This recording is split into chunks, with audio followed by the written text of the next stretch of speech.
I'm 8 years into the best decision I ever made, and three identical men in $1,000 suits are about to destroy my carefully constructed life. But let me back up.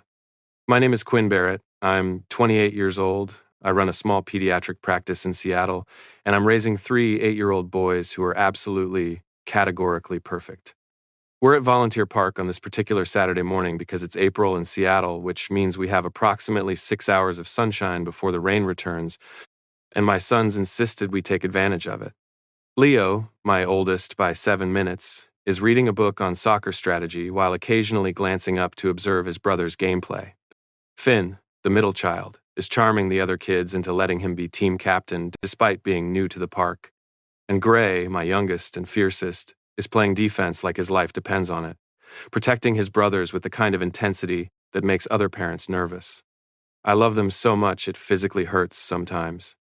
They don't know their fathers. They've never asked, which is a mercy I don't deserve. I've raised them on my own in this city for 8 years, and it's been hard and exhausting and the best thing I've ever done. We have a good life here. Safe, quiet. Far away from New York and the Vanderbilt family and the three alpha men I fled from when I was 20 years old and 6 weeks pregnant. I haven't thought about Sterling, Hyde, and Crew Vanderbilt in months. I've gotten good at not thinking about them, at pushing down the bond that still hums quietly in my chest even after 8 years of separation, at pretending I don't wake up sometimes, reaching for alphas who aren't there. But apparently, the universe decided I've had enough peace. Because right now, across the park, standing near the playground like three statues, are the Vanderbilt triplets, and they're staring at me like I'm a ghost they've been hunting for 8 years. My hands go numb. The tablet I'm holding nearly slips from my grip. Every instinct I have is screaming at me to grab my sons and run, but I can't move.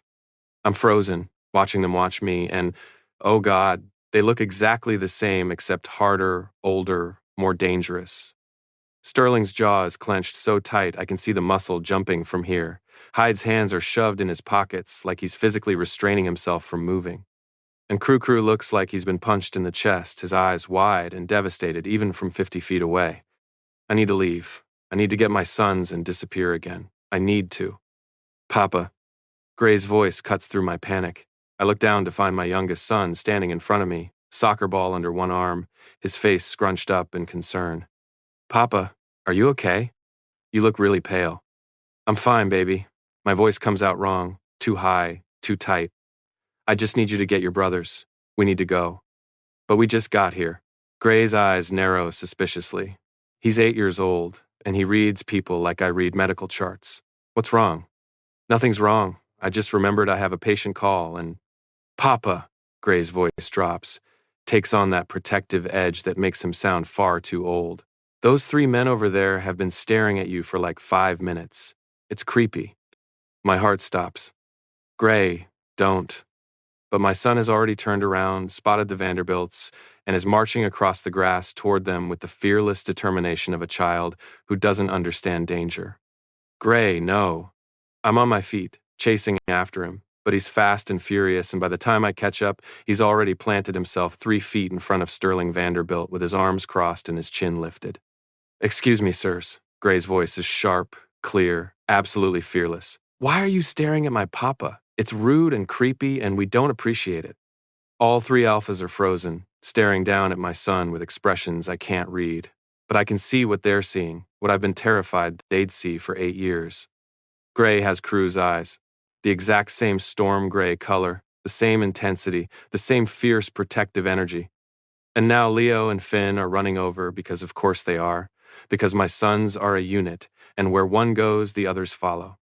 Leo stops next to his brother, adjusting his glasses in that analytical way that's pure Sterling. Gray, you can't just confront strangers. He pauses, studying the three men with the careful attention he gives everything. Although their behavior is statistically unusual. 5 minutes and 23 seconds of sustained observation suggests either recognition or threat assessment. Finn, sunny and charming, and heartbreakingly Hyde, grins up at the alphas. Do you guys know our papa? Because you're dressed really fancy. Those are custom suits. Brooks Brothers, right? With New York tailoring. We're from Seattle, so Papa doesn't usually know people from New York. I watch Sterling's face go white, watch Hyde's breath catch, Watch Crew's hand come up to his chest like he's feeling the bond connection that must be screaming at him right now. Because they're not just seeing 3 8-year-old boys, they're seeing themselves. 3 perfect genetic copies, down to the mannerisms and speech patterns and the way they stand. Quinn. Sterling's voice breaks on my name. I haven't heard him say it in 8 years, and it hits me like a physical blow. I step forward, putting myself between my sons and the alphas, my hands shaking so badly I have to clench them into fists. Boys, go back to the playground. But Papa Gray starts. Now. My tone brooks no argument. The boys exchange glances, that silent communication they've perfected over 8 years of being triplets, and reluctantly start to walk away. But Leo keeps looking back, his analytical mind clearly working through the tension in the air. The moment they're out of earshot, Sterling speaks again. Are they? He can't finish the sentence. I lift my chin, forcing myself to meet his eyes even though everything in me wants to run. They're mine. You don't get to ask about them. Quinn. Hyde's voice is rough, raw. Are they ours? The question hangs in the air. I could lie, should lie, but what's the point? They saw. They know. Yes. The word comes out barely a whisper, but all 3 alphas react like I shouted it. Crew actually staggers back a step. Sterling's hands clench into fists at his sides. Hyde's eyes go bright with unshed tears. 8 years. Crew's voice shakes. You've been gone for 8 years. We have sons, 3 sons, and you, never. Don't. The word comes out sharp, cutting. Don't you dare act like you have the right to be angry. I left because I had to. Because staying would have gotten me killed. What are you talking about? Sterling's voice is dangerous now, controlled fury. We would never have hurt you. No, I laugh, and it sounds broken even to my own ears. But your father would have. Your uncle would have. Your entire family made it very clear what would happen to an Omega carrying Vanderbilt heirs. So I ran. I disappeared. And I kept my sons safe. Our father is dead. Hyde steps forward and I step back instinctively. He freezes, something like pain flashing across his face. Quinn. He died 5 years ago. Things are different now. I don't care. My voice is shaking. I don't care if he's dead or if things are different. I built a life here, a safe life, and you 3 need to leave, now. We're not leaving. Crew's voice is quiet but absolute. We've been looking for you for 8 years. 8 years of private investigators and digital forensics and tracking every medical license application in every state. We finally found you 3 days ago. And now we find out we have sons. Papa? All of us turn. Leo is standing a few feet away, his brothers flanking him, and the look on his face is far too knowing for an 8-year-old. Papa, are these men our biological fathers? The question is so direct, so Leo, that I almost laugh. Almost. Leo, it's a yes or no question. My eldest son crosses his arms, looking between me and the alphas, with that analytical gaze that misses nothing. The genetic similarities are obvious. Gray has his eyes. He points at Crew. Finn has his facial structure and smile. He points at Hyde, and I have his. He points at Sterling, and pauses. Everything, apparently. Sterling makes a sound like he's been punched. We're not stupid, Papa, Finn adds gently. We can see it. Gray just looks at me with those storm gray eyes that are so heartbreakingly Crew's. Are they the reason we don't have dads? The question breaks something in me. Yes, I whisper. Yes, they're your biological fathers. The silence that follows is deafening. Then Gray turns to face the alphas, his small body radiating fury. You made our papa run away. It's not a question. It's an accusation. We didn't. Crew starts. You must have done something really bad, Gray continues, his voice shaking. Because Papa doesn't scare easy. But he's scared of you, I can tell. We never meant to hurt him, Sterling says quietly, kneeling down to Gray's level. We loved him. We still love him. And we've been searching for him, for you, for 8 years. Then why did he run? Finn asks, his usual cheerfulness gone. Papa wouldn't just leave for no reason. I close my eyes, remembering that night 8 years ago. The housekeeper's terrified face.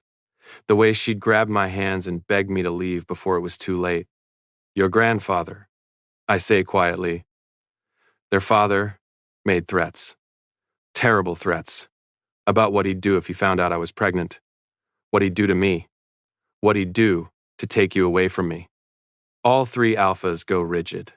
And I was 20 years old and 6 weeks pregnant with triplets and absolutely terrified.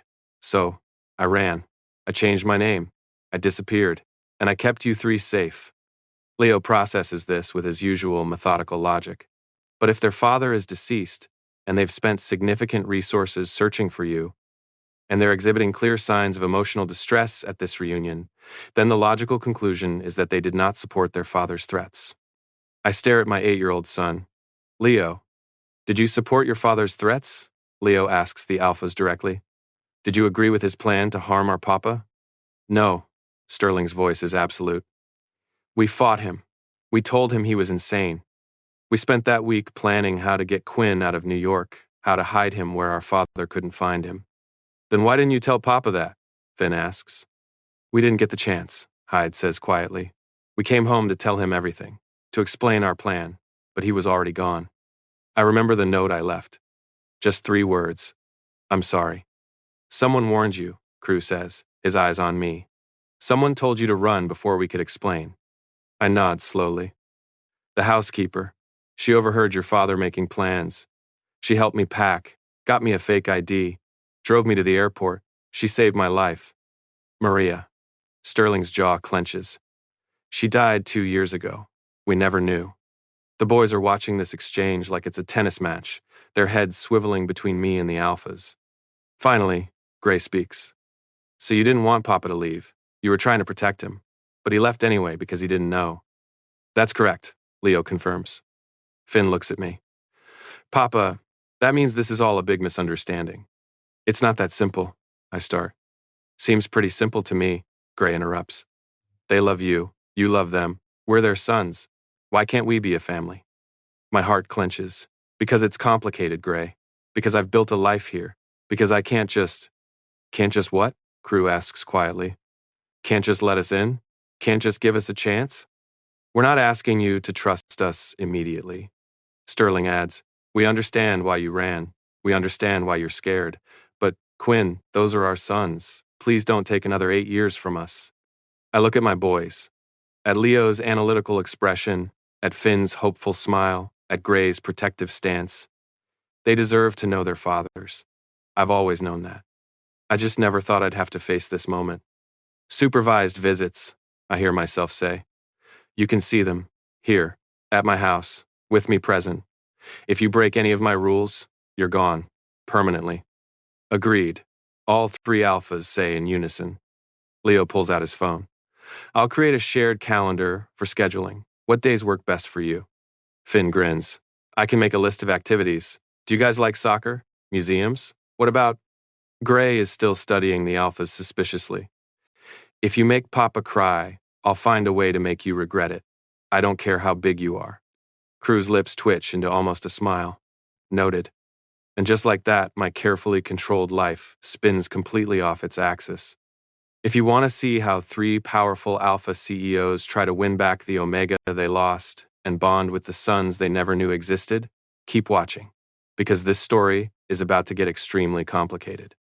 8 years ago, I was Quinn Reeves, a 20-year-old medical student with dreams of becoming a pediatrician and absolutely no idea that my life was about to implode in the best and worst ways possible.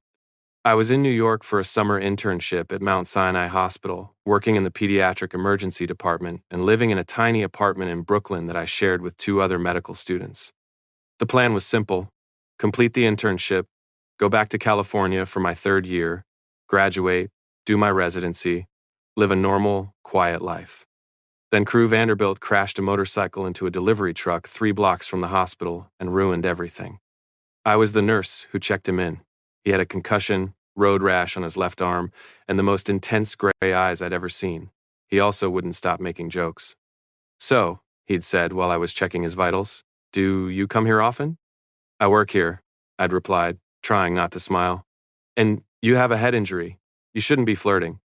Head injuries make me honest. And honestly, You're the most beautiful Omega I've ever seen. I'd rolled my eyes. That's the concussion talking. No, that's me talking. The concussion is why I'm brave enough to say it out loud. He'd made me laugh. Despite the chaos of the ER, despite having 6 other patients to check on, despite knowing better than to engage with rich alpha patients who probably flirted with every Omega they met, Crew Vanderbilt made me laugh. And when his brothers showed up, identical triplets in expensive suits, all panicking over Crew's minor injuries, I'd felt the pull. That Omega instinct that recognizes compatible alphas, the one I'd never experienced before despite being 20 years old. All 3 of them. I felt it with all 3 of them, which should have been my first warning that this was going to be complicated. Sterling was the one who got my number, professional, controlled, asked if he could call to check on his brother's recovery since Crew definitely wasn't going to follow discharge instructions properly. He's right here, I'd pointed out. He can call. He'll forget. Head injury. Sterling had smiled, and it transformed his entire face from intimidating to devastating. I, however, have an excellent memory, and I'd very much like an excuse to call you. I had given him my number, against every ounce of common sense I possessed. Hyde was the one who asked me to dinner first, showed up at the hospital 3 days later with coffee and that smile that probably got him anything he wanted. Crew's doing great, by the way. Thanks for asking. I wasn't going to ask, I'd said, accepting the coffee anyway. I assumed if something was wrong, you'd call. I wanted to see you. Is that allowed? That depends. Are you always this forward? Only when I meet someone worth being forward for. He'd leaned against the nurse's station, completely at ease despite being in an emergency room. Have dinner with me. Tomorrow night. I promise I'm much more charming when I'm not worried about my brother's brain bleeding. I should have said no. Should have recognized that getting involved with rich alphas was a terrible idea for an Omega medical student with student loans and no safety net. But I said yes. Dinner turned into drinks, turned into walking through Central Park at midnight talking about everything and nothing. Hyde was charming and funny and made me feel like I was the only person in the world worth paying attention to. When he kissed me goodnight, I felt the bond start to form. That should have terrified me. Bonding happened fast with fated mates, but it wasn't supposed to be instant, and it definitely wasn't supposed to happen with someone I'd known for less than a week. I pulled back, breathing hard. That was. Hyde had stared at me, his eyes wide. Did you feel that? I felt something. My hands were shaking. Hyde, I don't. I'm not looking for a mate. I'm 20. I have medical school and... Hey, he'd cupped my face gently. I'm not asking you to bond with me tonight. I'm just asking if I can see you again. I'd nodded, because despite every logical reason to run, I wanted to see him again. Then Sterling asked me out, then Crew, once he was cleared by his neurologist. And somehow, over the course of 3 weeks, I was dating all 3 of them. Separately at first, then together when they figured out what was happening and sat me down for what Sterling called a necessary conversation about intentions. We're triplets, Sterling had explained in that calm, logical way of his. We've shared everything our entire lives. Businesses, responsibilities, sometimes even romantic interests, though never seriously. This feels serious, Hyde had added. It is serious, Crew had finished. We've never felt this before, any of us, and we think you feel it too. I did. God help me, I felt it with all 3 of them. The bond was forming whether I wanted it to or not, pulling me toward 3 alphas who should have been completely wrong for me. I'm a medical student, I'd said weakly. You 3 run a multi-billion-dollar empire. This doesn't make sense. Nothing about fated mates makes sense, Sterling had replied. But it's real. So what do you want to do about it? I'd asked. We want you to move in with us. Crew had said simply. We have a penthouse in Tribeca, plenty of space. You could still do your internship, finish school. We'd support whatever you wanted to do. All 3 of you. All 3 of us. I'd laughed because it was insane. People will talk. Let them, Hyde had said. Quinn, we want this. We want you. The question is, do you want us? I should have said no. Should have recognized that moving in with 3 alphas I'd known for less than a month was reckless and stupid and would absolutely end in disaster. But I said yes. The bonding happened naturally over the next 2 months. First with Crew, during a thunderstorm when my Omega instincts went haywire and he held me through it. Then Sterling, after a night when I'd broken down crying over a patient I couldn't save and he'd just been there, solid and steady. Finally, Hyde, who made me laugh through grief and held my hand through panic attacks and somehow made me believe this could actually work. By the time summer ended, I wore 3 bonding marks and lived in a penthouse with 3 alpha mates who loved me in different but equally intense ways. Sterling was my rock, calm, analytical, the one who brought me tea when I was studying and reminded me to eat when I got too focused on exams. Hyde was my joy, charming, warm, the one who dragged me to Broadway shows and made me dance in the kitchen at midnight just because. Crew was my fire, intense, protective, the one who challenged me and pushed me and made me braver than I thought I could be. I loved them. Desperately, completely, in a way I didn't think was possible. For 6 months, it was perfect. Then I missed my heat. Omega heats are supposed to be regular, predictable, monthly occurrences. Mine had been like clockwork since I presented at 16. So when I hit week 5, and still nothing, I knew. I took the test in the bathroom of the penthouse while all 3 alphas were at work, stood there shaking, staring at 3 positive pregnancy tests lined up on the marble counter. Pregnant. I was pregnant. And given how bonding works with multiple alphas, I was probably carrying triplets, 1 from each mate. It's not widely known outside of Omegaverse biology circles, but when an Omega bonds with multiple alphas, their reproductive system adapts. The body produces multiple eggs during heat, one specifically receptive to each bonded alpha's genetic material. It's rare, but when it happens, the Omega carries 1 embryo from each mate simultaneously. Scientists think it's an evolutionary mechanism to ensure pack stability and genetic diversity, but honestly, all I understood in that moment was that I was 20 years old, still in medical school, and pregnant with 3 babies. I sat on the bathroom floor and cried. That's where Crew found me 2 hours later when he came home early. Quinn? He dropped to his knees immediately, gathering me into his arms. Baby, what's wrong? Are you hurt? I just handed him the tests. I watched his face cycle through shock, confusion, realization, then pure joy. You're pregnant. I nodded. With our pups. Another nod. Oh my God, he'd laughed, actually laughed, pulling me closer. Quinn, this is incredible. This is... He'd paused, seeing my face. Why are you crying? Is something wrong with the pregnancy? Do we need to see a doctor? I'm 20, Crew. I'm still in school. I'm not ready for this. Hey, he tilted my face up gently. We're in this together, all 4 of us. You're not doing this alone.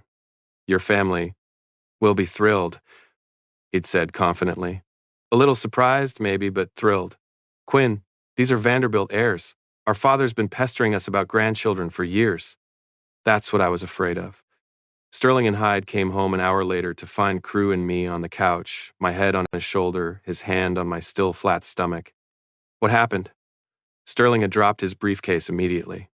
Quinn's pregnant, Crew had said, grinning. We're having pups. The joy on their faces was identical to Crew's. Uncomplicated, absolute, pure happiness. Hyde had lifted me up and spun me around despite my protests. Sterling had kissed me so tenderly I'd started crying again. Crew had called his mom. And for one perfect evening, I let myself believe this would be okay. Then came the family dinner. The Vanderbilts had what they called mandatory monthly gatherings, where the entire family convened at the estate in Connecticut to discuss business and maintain the appearance of family unity. The triplets usually attended alone, but this time they wanted me there. We're telling them about the pregnancy, Sterling had said, making it official. Are you sure? I'd been nervous. I'd met the family once, briefly, at a charity gala. They'd been polite but cold, clearly not thrilled about their heirs bonding with a nobody medical student. We're sure, Hyde had confirmed. You're carrying our pups, Quinn. Your family. They need to accept that. Famous last words. I wasn't supposed to be at the dinner. The alphas told me to rest upstairs in one of the guest rooms. I was exhausted from first trimester fatigue and morning sickness. They were going to tell the family, handle the initial reaction, then bring me down for a proper introduction. But I couldn't sleep. I was too anxious, too worried about how the Vanderbilts would react to their heirs bonding with someone like me and now having children with me. So I got up, walked quietly down the grand staircase in my pajamas and bare feet, planning to peek in and see how things were going. That's when I heard it. The dining room doors were open just a crack. I could see my three mates sitting at the massive table, surrounded by uncles and aunts and cousins. And at the head of the table, Harrison Vanderbilt, their father, stood with a face like carved stone. So it's true, Harrison's voice cut through the room like a blade. The Omega is pregnant. My blood went cold. Yes, Sterling said calmly. Quinn is 6 weeks along. We wanted to tell the family personally. How convenient, Harrison's tone was ice. An opportunistic Omega manages to trap 3 Vanderbilt heirs with a pregnancy. Exactly the kind of scandal I warned you about. Quinn isn't opportunistic, Crew growled. We're bonded, fated mates. The pregnancy is a complication that will be handled, Harrison interrupted. I pressed myself against the wall outside the door, my heart hammering. Handled? Hyde's voice was dangerous. What's that supposed to mean? It means, Harrison said, his voice dropping to something cold and final, that this family has standards to maintain.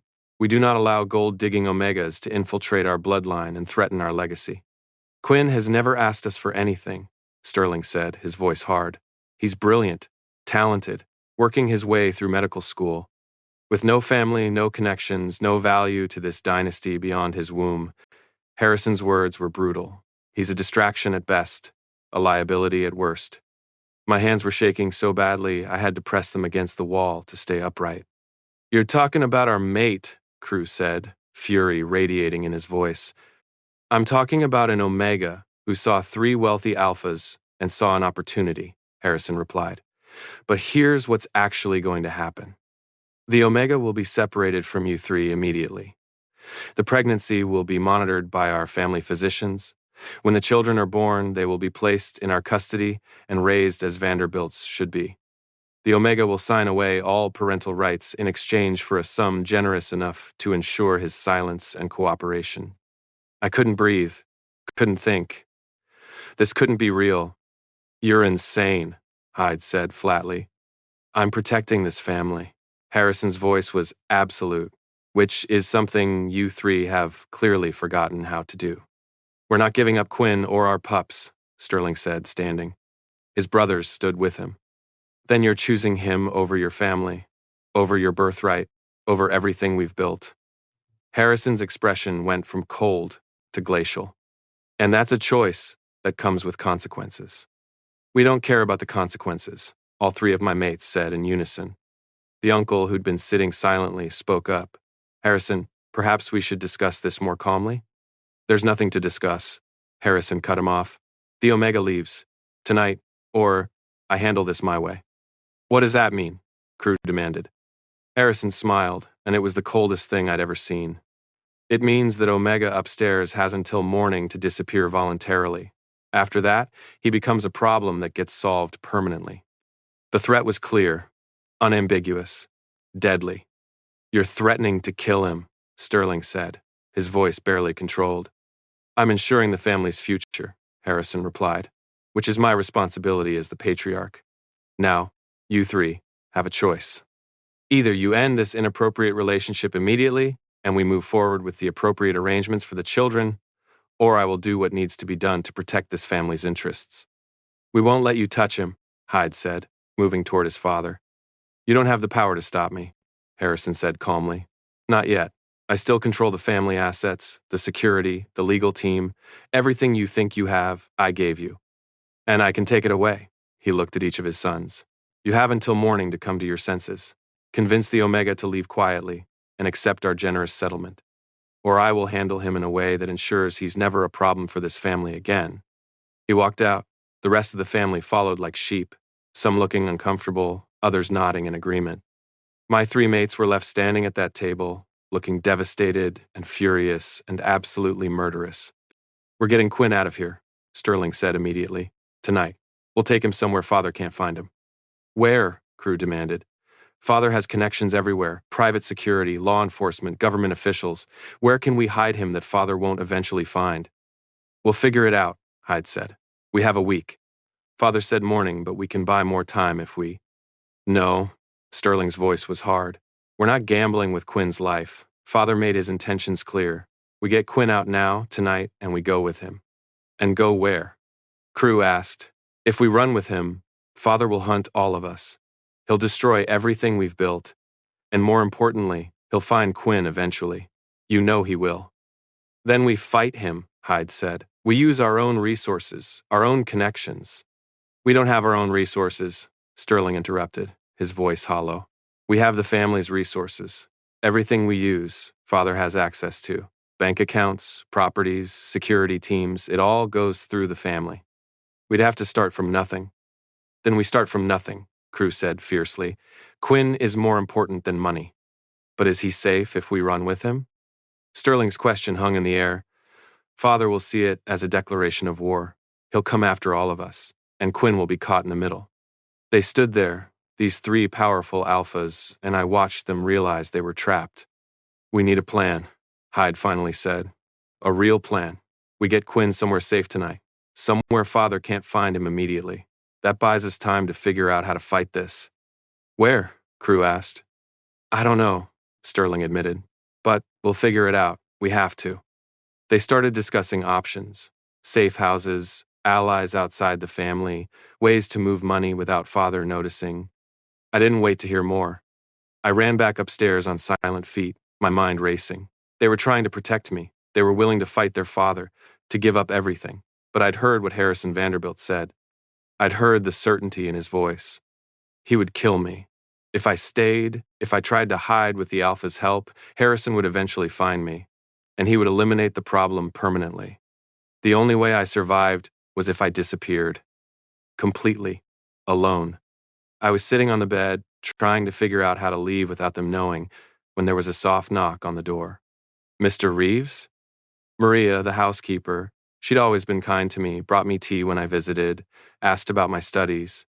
She slipped into the room, her face pale and frightened. You need to leave, she whispered urgently. Right now, tonight.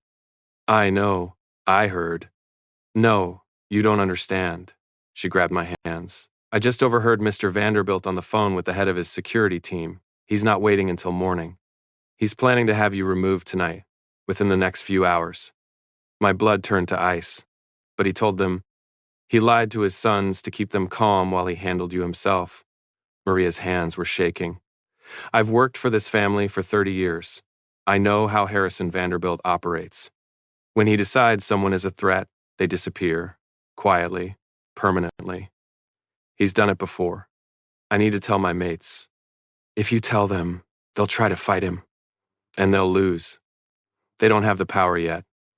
Her eyes were desperate. Mr. Reeves Quinn, the only way you survive is if you disappear so completely that even they can't find you. I know it's terrible. I know it will break their hearts, but you'll be alive. She pressed something into my hand. A passport with my photo but a different name, cash, a phone number. I have a friend who helps people disappear. New identities, new lives. He owes me a favor. This passport will get you out of the state. Call this number when you land somewhere safe. He'll help you with the rest. I can't just leave them, I whispered, tears streaming down my face. You have to. For your babies. For yourself. Maria pulled me to my feet. Pack light. Only what you can carry in one bag. Leave your phone here, they can track it. I'll drive you to the airport right now. There's a red eye to Seattle in 2 hours. By the time Harrison's security team comes for you, you'll be gone. My mates. We'll be devastated. I know. Her voice broke. But they'll be alive. And so will you. And someday, maybe when Harrison is dead and they have full control, maybe they'll find you again. But right now, tonight, you need to run.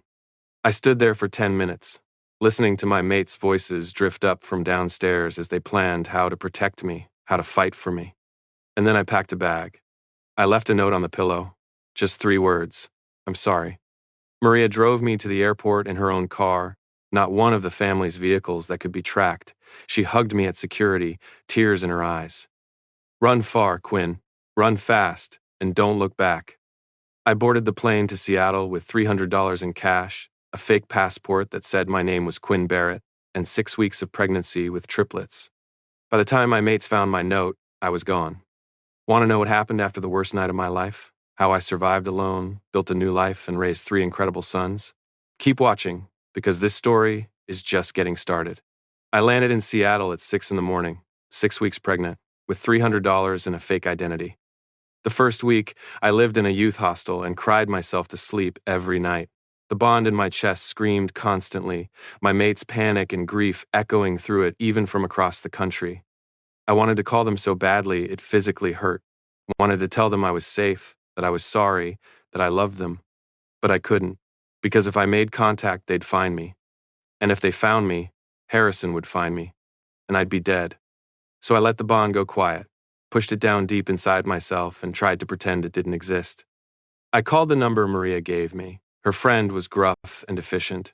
Within 3 days, I had a real social security number, a real birth certificate, a complete identity for Quinn Barrett. It cost all $300 plus a promise that I'd never contact anyone from my old life. I agreed. Finding work was harder. I was visibly omega, undeniably pregnant within a few weeks, and had no local references. But Seattle had a thriving medical community and a shortage of home health aides. I got a job helping elderly patients with basic care, nothing that required credentials, just compassion and hard work. It paid minimum wage. I lived in a studio apartment so small I could touch both walls with my arms outstretched. I ate rice and beans and whatever was on sale. And I waited. The pregnancy was hard. Carrying triplets without my bonded alphas present was physically agonizing. My body was built to have their scent, their presence, their support. Without them, every day felt like fighting through sand. But I survived. I gave birth to Leo, Finn, and Gray on a Wednesday afternoon in a small Seattle hospital, my mother holding one hand and a nurse holding the other.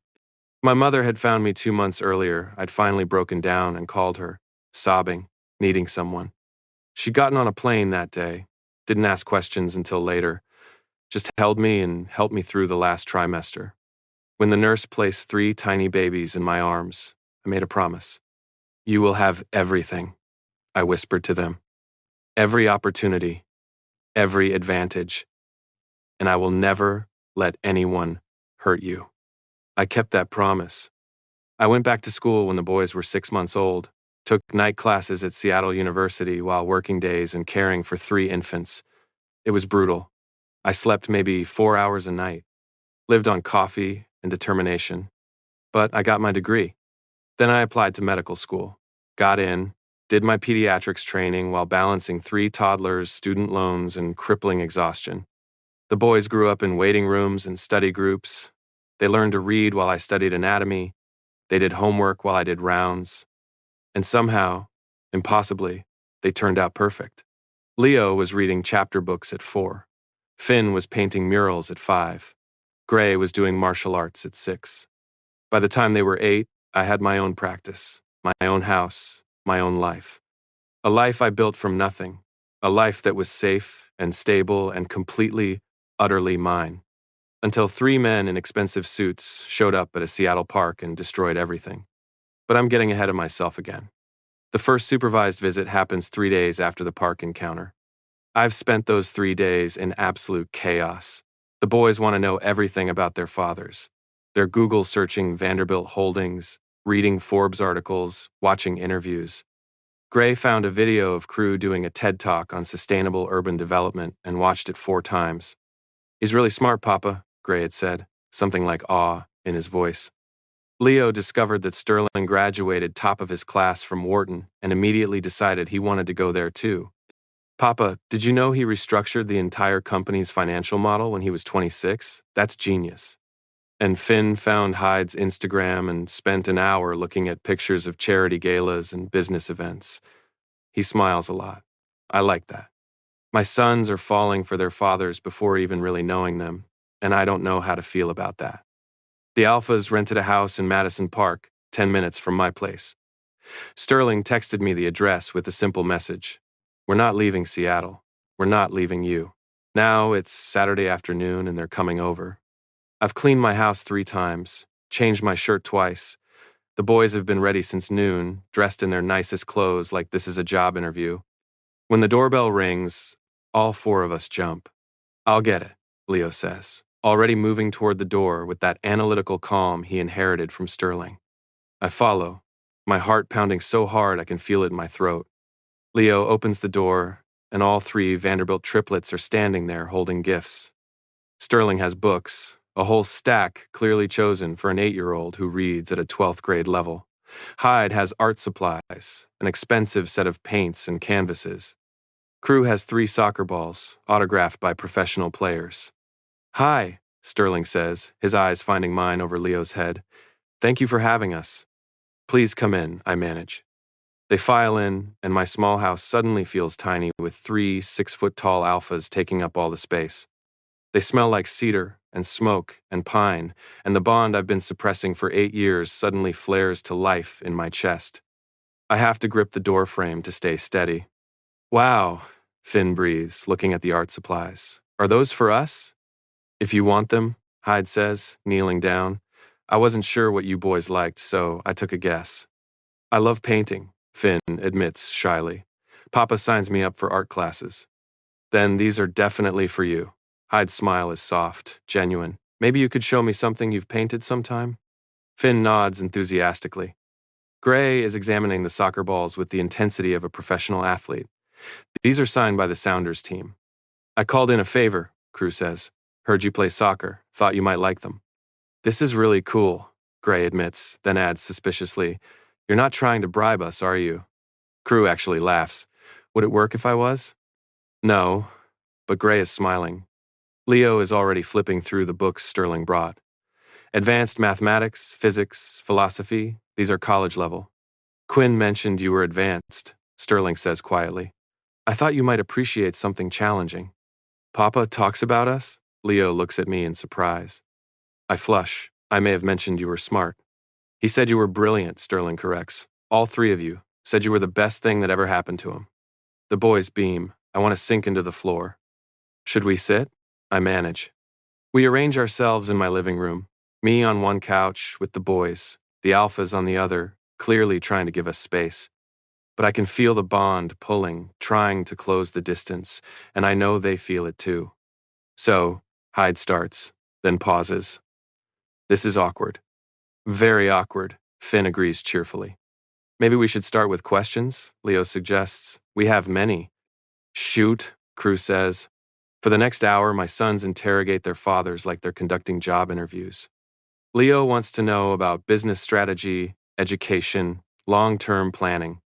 Sterling answers every question seriously, never talking down to him, treating his 8-year-old son like an intellectual equal. Finn asks about favorite foods, hobbies, what they do for fun. Hyde lights up, talking about art galleries and restaurants and museums, and I can see Finn falling more in love by the minute. Gray's questions are different, more probing. "Why didn't you find us sooner? Did you really look? How do we know you actually want us?" Crew doesn't flinch.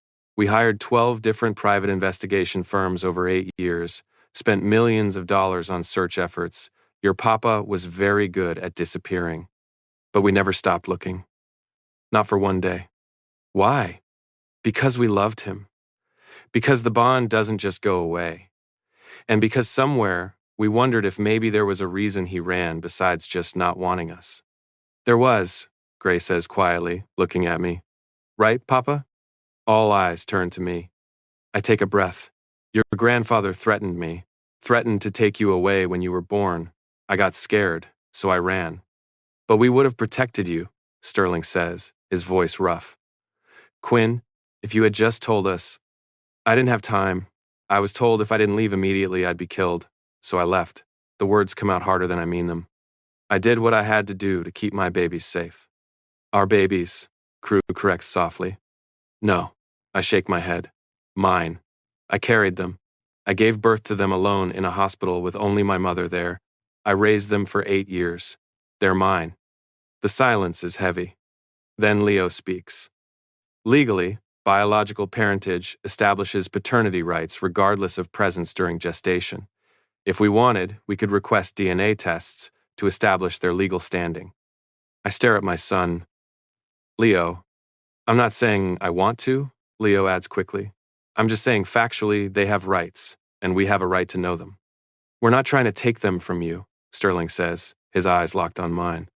Quinn, we just want to be part of their lives, part of your life, if you'll let us.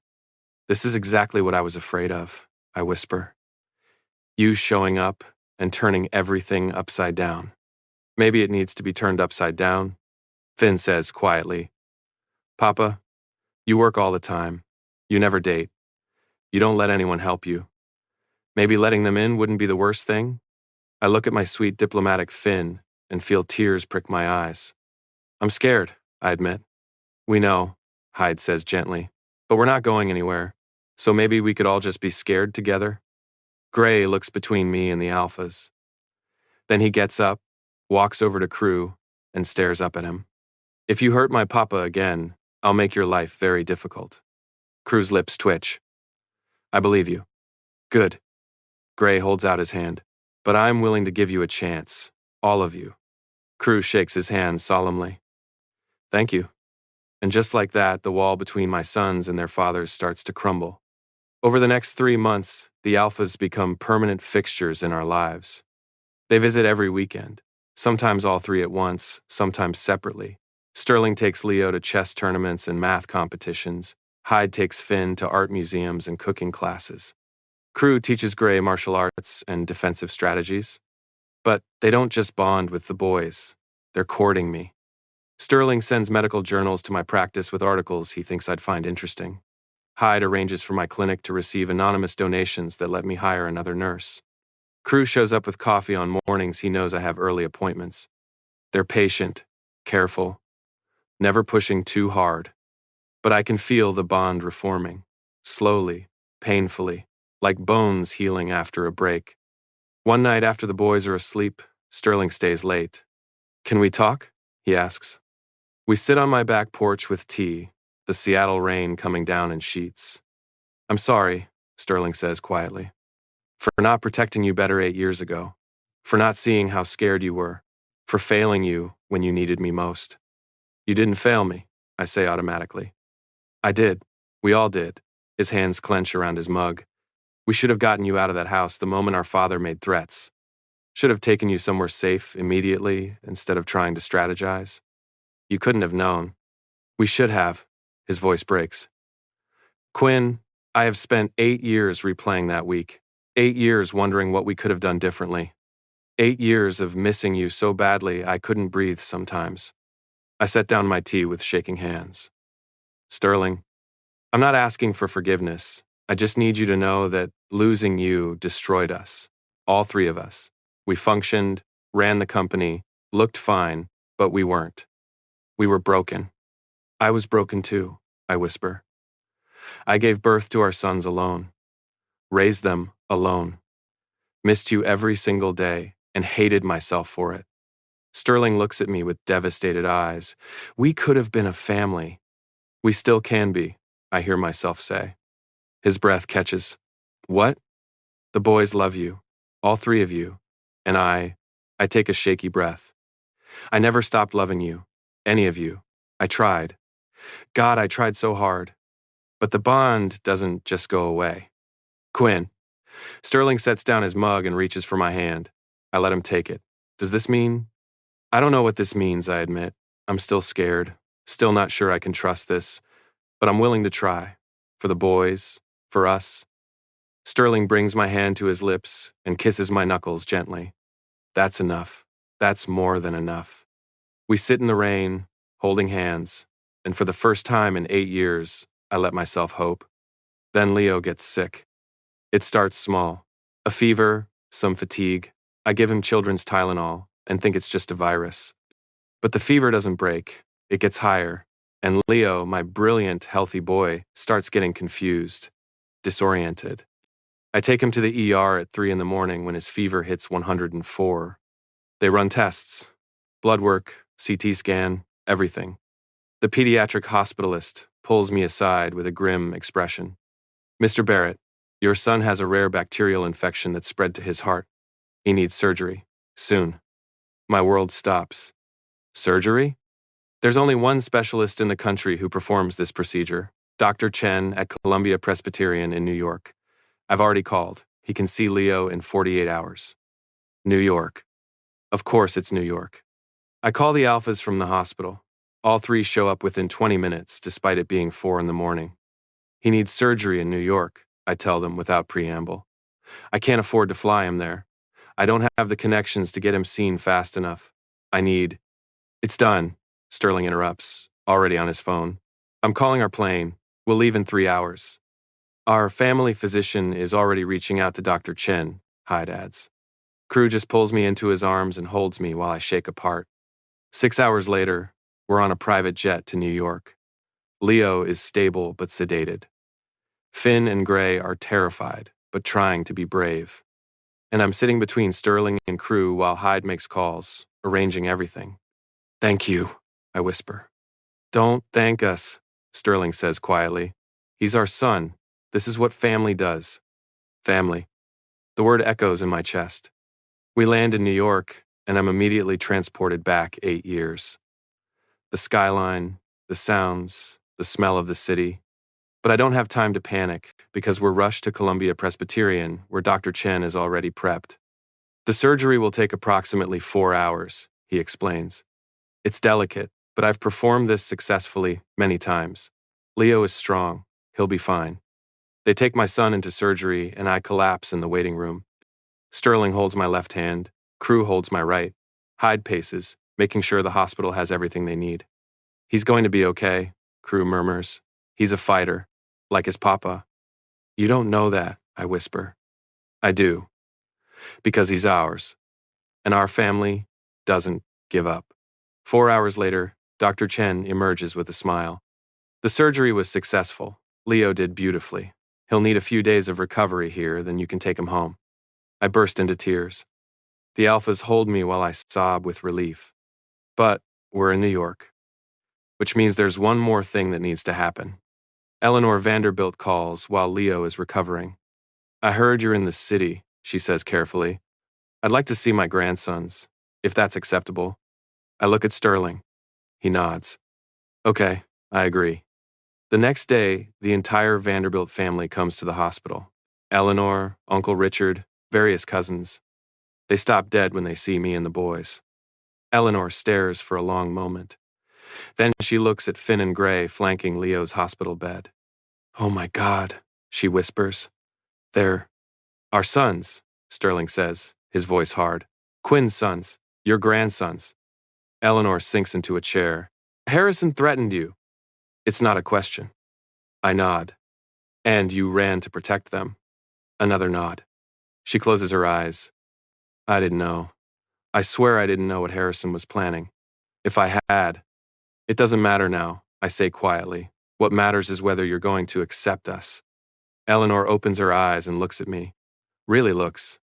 Then she stands, walks to Leo's bed, and looks down at my eldest with tears streaming. He looks just like Sterling did at that age. Brilliant and serious and absolutely perfect. She turns to Finn and Gray. All of them. They're all perfect. They are, Crew says.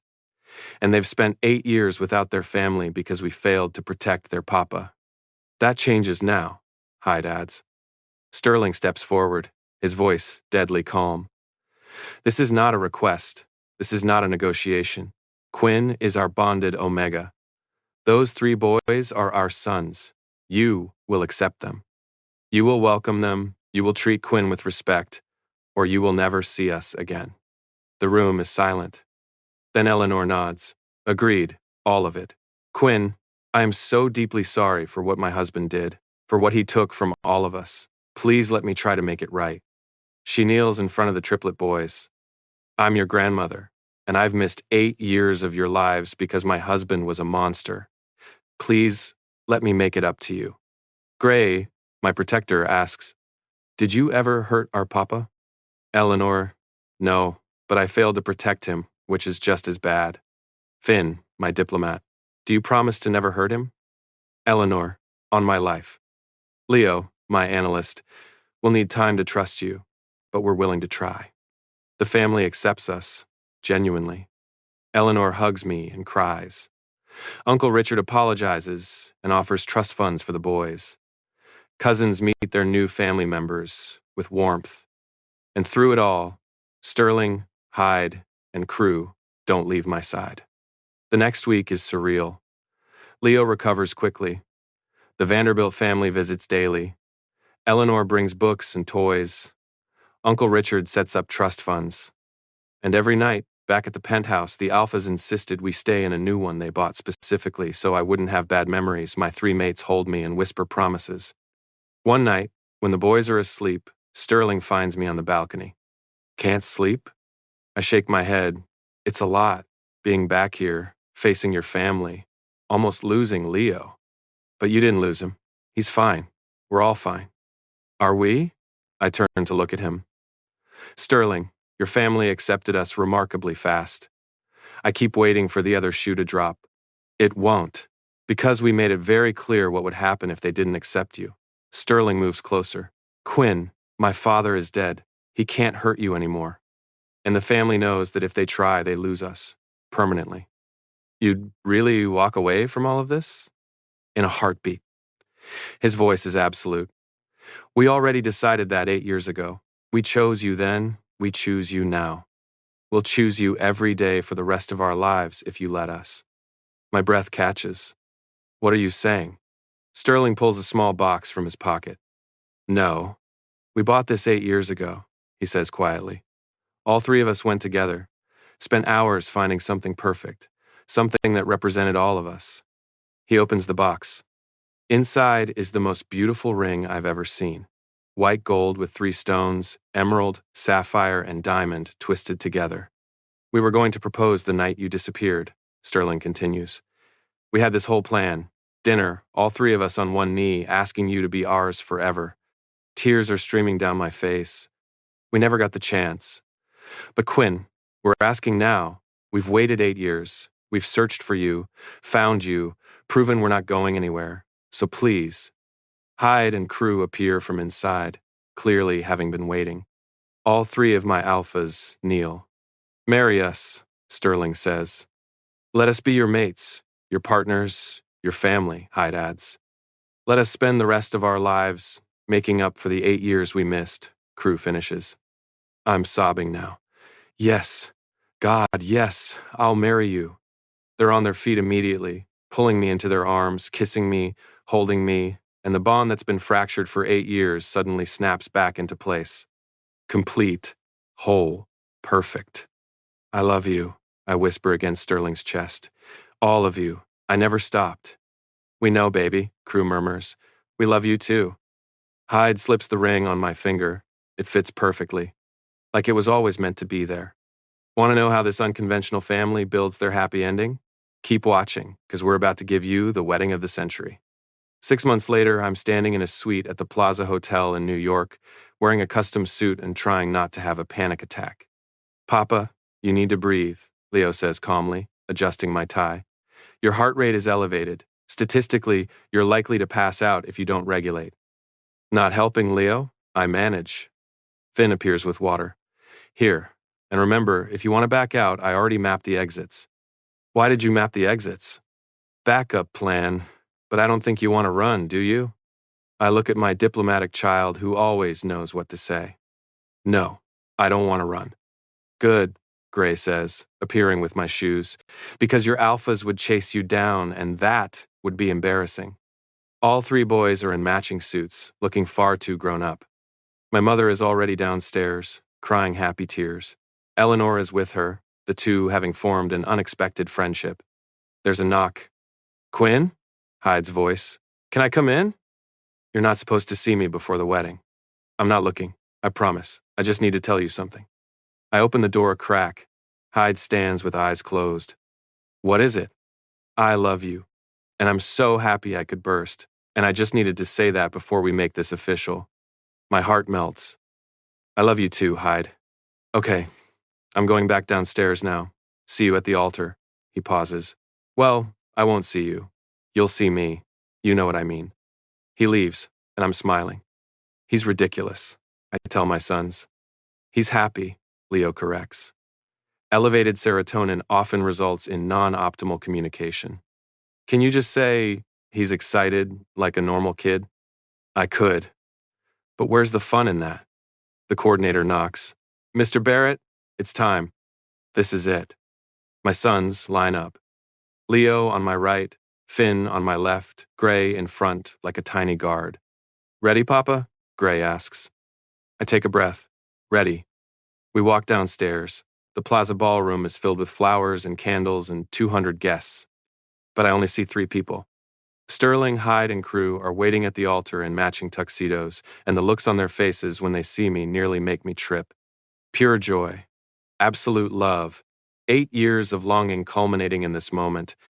The boys walk me down the aisle. When we reach the altar, they each hug me, then take seats next to both grandmothers. I step up to join my alphas. Hi, Sterling whispers. Hi, I whisper back. The officiant begins, but I barely hear the words. I'm too focused on the 3 men in front of me. When it's time for vows, Sterling goes first. Quinn, 8 years ago I lost you and thought my life was over. Today I'm standing here with you and our sons, and I've never been more grateful for second chances. I promise to protect you, cherish you, and love you for every day we have left. Hyde's voice shakes. I spent 8 years searching for you. 8 years of hoping. You gave us another chance, and I promise to never take that for granted. I promise to make you laugh, to hold you when you cry, and to be the partner you deserve. Crew is openly crying. You ran because you were scared. You came back because you were brave. Quinn, you are the strongest person I know, and I promise to spend the rest of my life proving you were right to trust us again. I love you. I've always loved you. I'll always love you. Then it's my turn. I look at my 3 alphas. I ran from New York 8 years ago to save my sons. I came back to save one of them. But I learned that family isn't just about protection. It's about trust. It's about believing the people who love you will fight for you even when you're too scared to fight for yourself. You 3 never stopped fighting for me, never stopped searching, never stopped loving me. So, I promise to stop running, to stop being scared, to build a life with you that our sons can be proud of. The officiant pronounces us bonded mates, married. You may kiss your omega. All 3 of my alphas kiss me at once, and the room erupts in applause. We're married. We're a family. Finally, the reception is beautiful. Dinner, dancing, speeches that make everyone cry. Leo gives a toast about statistical probability of second-chance romances. Finn reads a poem about family. Gray simply says, I'm glad Papa is happy now, and sits down to thunderous applause. Eleanor dances with each grandson and cries through all 3 songs. My mother corners the alphas and makes them promise to take care of me. And through it all, I'm surrounded by love. As the night winds down, Sterling finds me on the balcony, overlooking Central Park. Overwhelmed? In the best way, I admit. He wraps his arms around me from behind. We're moving you to New York, he says quietly. If that's okay. We found a house in Brooklyn. Big yard for the boys. Close to excellent schools. Near a hospital where you could open a practice. You found a house? We wanted you to choose, to not feel forced. He pauses. But Quinn, our business is here. Our family is here. And we want to wake up with you every morning. I lean back into him. Show me the house tomorrow? Yeah? Yeah. I think it's time to come home. Real home. With you 3. Sterling kisses my temple. I love you so much. I love you too. We stand there watching the city lights, and for the first time in 8 years, I'm not scared. I'm home. 1 year later, we're having Sunday dinner at our brownstone in Brooklyn. It's chaos. The boys are arguing about soccer strategy. Eleanor is teaching them Korean phrases. My mother is showing Hyde old photos. Crew is cooking and setting off the smoke alarm. Sterling finds me in the kitchen, laughing at the chaos. This is insane, I say.